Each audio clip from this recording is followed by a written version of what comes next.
नमस्कार। आज की सोच जो बहुत कॉमन है और बहुत ही शायद थोड़ा डर के भी मैं ये बता रहा हूँ, क्योंकि मेरे एक दोस्त भी हैं और रिवर्स इम्पैक्ट हो जाता है। वो क्या है कि देखिए, समाज में ना मूवीज़ का बड़ा प्रभाव पड़ता है। और अब तो खैर सैटेलाइट टेलीविज़न आ गया, ओटीटी प्लेटफॉर्म्स आ गए, इंटरनेट आ गया।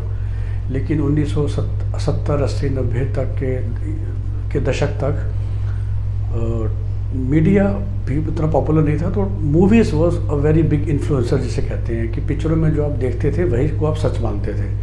और मोस्टली आपने पिक्चरों में क्या देखा कि पुलिस करप्ट होती है, नेता बहुत करप्ट होते हैं, और हमेशा आप दिखाएंगे कि एक ईमानदार इंसान आएगा जो कि नेताओं को भाषण दे रहा है या नेताओं से वार्तालाप कर रहा है कि तुम्हारी कुर्सी आती जाती रहती है, मैं परमानेंट हूँ, एसेट्रा एसेट्रा।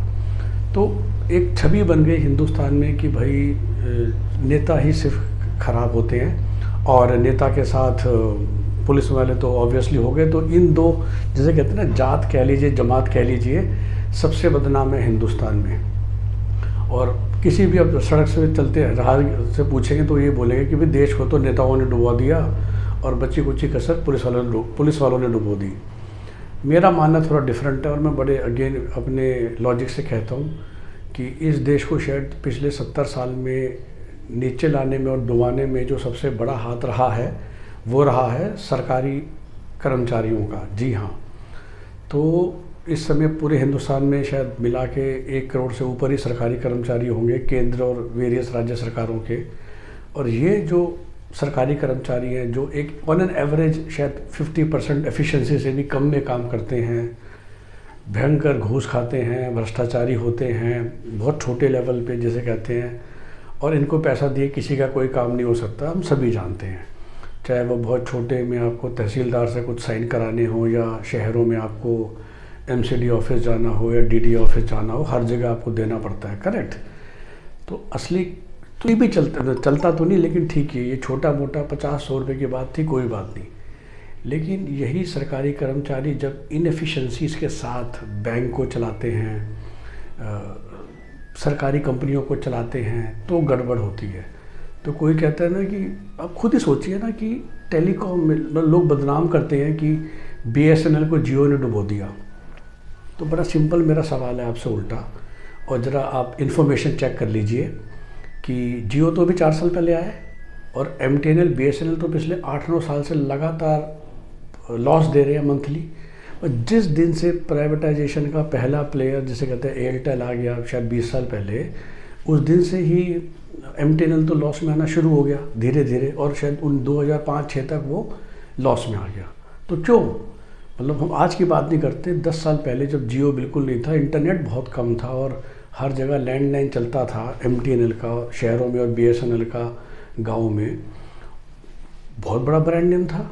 लेकिन फिर कैसे ऐसा हुआ कि एयरटेल आया, वोडाफोन आया, आइडिया आया, बीएसएनएल और एमटीएनएल ने भी अपना मोबाइल, और हम 4G की बात नहीं कर रहे हैं ना, जो बीएसएनएल वाले रोते रहते हैं कि हमें 4G नहीं मिला, अभी तो हम 1G की बात कर रहे हैं। तो उस 1G के दौर में भी ऐसा क्यों हो गया था कि सब लोगों ने एमटीएनएल बीएसएनएल छोड़ के एयरटेल वोडाफोन ले लिया? क्योंकि आपको मालूम है, कंज्यूमर को मालूम है कि अगर मेरे पास एयरटेल का कनेक्शन है और बीएसएनएल का कनेक्शन है तो सर्विस में, क्वालिटी में ज़मीन आसमान का फ़र्क है। आपके वाईफाई में जो ब्रॉडबैंड, और मैं सब 10 साल पुरानी बातें कर रहा हूँ, जब एक्चुअली दिल्ली जैसे शहर में सिर्फ 2 ऑप्शन थी, एमटीएनएल और एयरटेल। तो यही होता था ना, और एमटीएनएल सस्ता होता था और एयरटेल कम से कम 1000 रुपये आपको देने पड़ते थे। लेकिन एयरटेल में सुनवाई है, आपका वाईफाई डाउन नहीं होगा तो तुरंत ठीक हो जाएगा 2 घंटे में। और वही आप एमटीएनएल में फ़ोन करते रहिए, 5 दिन बाद तो वो घूमते फिरते आएंगे। यही हाल बिजली का है।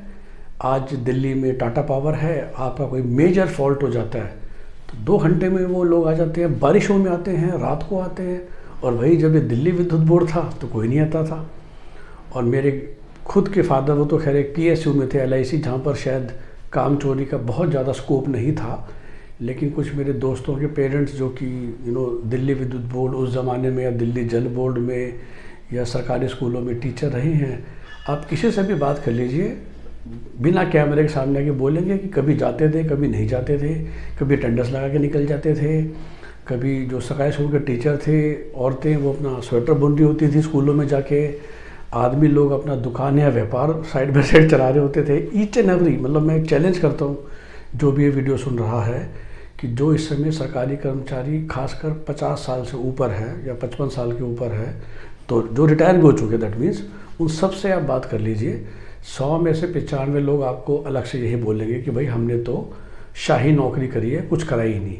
कभी जाते थे, लेकिन उन्हीं की इनएफिशिएंसीज, उन्हीं की एक काम चोरी का नतीजा है कि आज भारतवर्ष इतनी मुसीबतों में है, जो एजुकेशन के ढांचे को ख़राब कर दिया। तो जनरेशन इंडिया में ऐसी बड़ी हो गई है जो एजुकेटेड नहीं हैं, जिनको हेल्थ केयर की फैसिलिटी नहीं मिली तो अंदर से कमज़ोर हैं, ठीक से काम नहीं कर पाते, शरीर से दिमाग से दोनों से कमज़ोर हैं। कई कंपनियों को इन्होंने अंदर से खोखला कर दिया, वो BSNL, MTNL, एयर इंडिया, और मैं कह रहा हूँ इंडियन ऑयल वगैरह भी इसलिए बचे हुए हैं कि इनका प्रोडक्ट ऐसा है कि कंपटीशन नहीं है।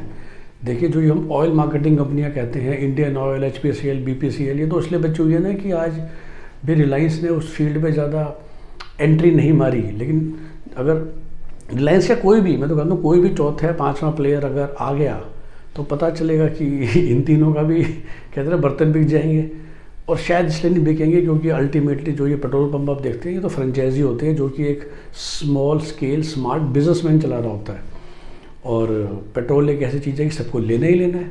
लेकिन जहाँ कंपटीशन आ गया, आप नोट कीजिए, एनी इंडस्ट्री जहाँ कंपटीशन है, क्या सरकारी बैंक, सरकारी कोई भी संस्था प्राइवेट के आगे टिक पाई? उनके पास सारे बजट होते हैं, सारी फैसिलिटीज़ होती हैं।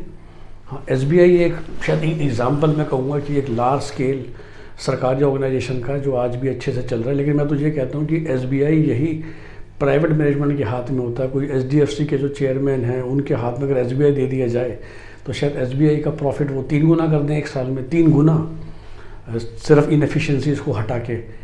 लेकिन वो तो SBI का साइज़ है और गवर्नमेंट को बहुत एडवांटेज है, क्योंकि जितने भी सरकारी काम होते हैं उसमें हमेशा आपको सरकारी बैंक में जाकर ही काम करना होता है। सारे सरकारी लोगों की सैलरी अकाउंट हमेशा सरकारी बैंकों में खोले जाते हैं। तो उस वजह से सरकार के अंदर ही डिपार्टमेंट्स को काम मिलता रहता है। लेकिन जहाँ पर भी कंपटीशन है, जैसे कहना चाहिए, जहाँ पर भी एक सरकारी डिपार्टमेंट कम्पीट कर रहा है एक नॉन सरकारी डिपार्टमेंट से, कहीं मैंने आपको एयरलाइन इंडस्ट्री का एग्जाम्पल दे दिया, टेलीकॉम इंडस्ट्री का एग्जाम्पल दे दिया, राइट, जहाँ पर सरकारी कंपनियाँ बुरी तरह फेल हो गई। तो इसी से बस आपको साबित हो रहा है कि, और जो बची हुई है, या तो इतना बड़ा स्केल है उनका कि प्राइवेट प्लेयर्स को समय लग रहा है।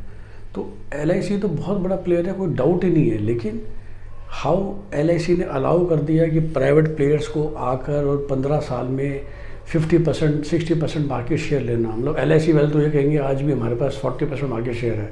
मैं कहता हूँ 90% क्यों नहीं है? जो आपकी रीच थी, जो आपके पास सब कुछ था, आपके पास तो 90% मार्केट शेयर होना चाहिए, सिर्फ 40% क्यों है? क्योंकि वो जो कर्मचारी हैं जो 10 से 5 की नौकरी करते हैं, अब उनको सेकंड और फोर्थ सैटरडे भी ऑफ होना शुरू हो गया। मतलब कॉरपोरेट को देख के बैंकों में सेकंड और फोर्थ सैटरडे छुट्टी हो गई, और अब मोस्ट ऑफ दी छोटे कॉरपोरेट हैं वो 6 दिन काम कर रहे हैं एफिशिएंसीज़ को लाने के लिए और परफॉर्मेंस को लाने के लिए। बैंक सारे सेकंड और फोर्थ सैटरडे बंद होते हैं। लेकिन जो प्राइवेट बैंक होता है, अगर आपको अकाउंट खुलवाना है तो उसका तो RM आपके घर आ जाएगा संडे को भी। क्या सरकारी बैंक में कोई ऐसा करेगा? तो यही फ़र्क है। तो जो MTNL डूबा, BSNL डूबा, एयर इंडिया डूब रही है, और इतने भी ऑर्गेनाइजेशंस डूब रही हैं, उनकी वजह यही है एंड टू एंड सरकारी कर्मचारी का एटीट्यूड। इसीलिए मैं बिल्कुल कम्प्लीटली पक्ष में हूँ डिसइन्वेस्टमेंट के। मैं तो ये कहता हूँ कि सरकार के पास मिनिस्ट्रीज़ के अलावा, जैसे बोलते हैं ना, लॉ मेकिंग के अलावा एक भी काम नहीं होना चाहिए, एक भी सरकारी कंपनी नहीं होनी चाहिए, चाहे वो BHEL हो, चाहे वो NTPC हो, वो NHPC हो, ONGC हो, गेल हो, MTNL, BSNL, एयर इंडिया हो। और जिस दिन सारी कंपनियां प्राइवेटाइज हो जाएंगी, आप देखेंगे कि इंडिया का GDP, बहुत बड़ी बात नहीं करूँगा, बट एक होता है 5% तो इन्हीं चीज़ों से बढ़ जाएगा कि इन्हीं अच्छी क्योंकि इनके पास इतनी रीच है बिकॉज ऑफ लेगेसी। जब आज़ाद हुआ था देश तो इतने प्राइवेट प्लेयर थे ही नहीं ना, तो इनके पास जो रिसोर्सेज हैं, जो इनके पास लैंड बैंक हैं, उनका इस्तेमाल करके पर कंपनियां कहाँ से कहाँ पहुँच सकती हैं। लेकिन ये जो पुराने जनरेशन के सरकारी कर्मचारी थे, मैं तो हमेशा कहूँ इंडिया में थर्ड जनरेशन आ गई, जो पहले 1960, 70, 80 में ज्वाइन करा, फिर 80, 90 में ज्वाइन किया। इन लोगों ने सबसे ज़्यादा देश को बर्बाद किया है, ना कि नेताओं ने या पुलिस वालों ने। तो अगर ये सरकारी कर्मचारी हो, तो मैं अपील करता हूँ जो आज भी सरकारी जॉब करते हैं कि अगर वो अपना काम उसी ईमानदारी से कर ले जिस तरह से private operator, private corporate employ करता है, तो देश तो वैसे पता नहीं हमारा कहाँ से कहाँ पहुँच जाए। बहुत मेहनती लोग हैं इंडियंस फंडामेंटली, लेकिन बस वही बात है कि जहाँ जाएँ, अब जो गरीब है उसको तो सरकारी स्कूल में जाना पड़ेगा, वहाँ पढ़ाई वो कराते नहीं है तो क्या पढ़ेगा, या उसे सरकारी अस्पताल में जाना पड़ेगा जहाँ पर इलाज है ही नहीं, क्योंकि सरकारी डॉक्टर जो हो गए या जो भी, बस जहाँ जैसे आपको सरकारी नौकरी मिल गई तो जैसे कहते हैं ना, काम करने की आदत तो छूट ही गई। ये चेंज हो रहा है पिछले 6 साल में, और शायद इसलिए जो मैं थोड़ी तारीफ़ करता हूँ कि सरकार के पीएम या सिर्फ 543 मेंबर ऑफ पार्लियामेंट या मुश्किल से कितने मैक्सिमम 60-70 मिनिस्टर, इनका तो ये काम है ना कि 1 करोड़ सरकारी कर्मचारियों से काम कराएं, ईमानदारी से ही करा ले तो बहुत है। और जो नेता, आपको पता है कि पूरे हिंदुस्तान में आप जोड़ लोगे ना तो भी 4000 पार नहीं होते। सारे एमएलए, सारे एमपी जोड़ लो तो 4000 लोग भी पार नहीं होते, एमएलए और एमपी, ठीक है, फिर कॉर्पोरेट और जिला पंचायत में और हो गया। लेकिन अल्टीमेटली बस प्रॉब्लम यही है कि जो बीच में इतनी बड़े 1 करोड़ सरकारी कर्मचारी बैठे हैं, चाहे वो एजुकेशन में, चाहे हेल्थ केयर में, चाहे ये पीएसयूज़ में, चाहे बीएसएनएल में, एमटीएनएल में, ये हैं जो बिल्कुल ही काम करके राजी नहीं है, और इन्होंने ही देश का भंटा धार कर रखा है। तो ये है मेरी सोच। ऐसे ही और सुनना चाहते हैं तो इस पर्टिकुलर चैनल को सब्सक्राइब कर लीजिए। धन्यवाद।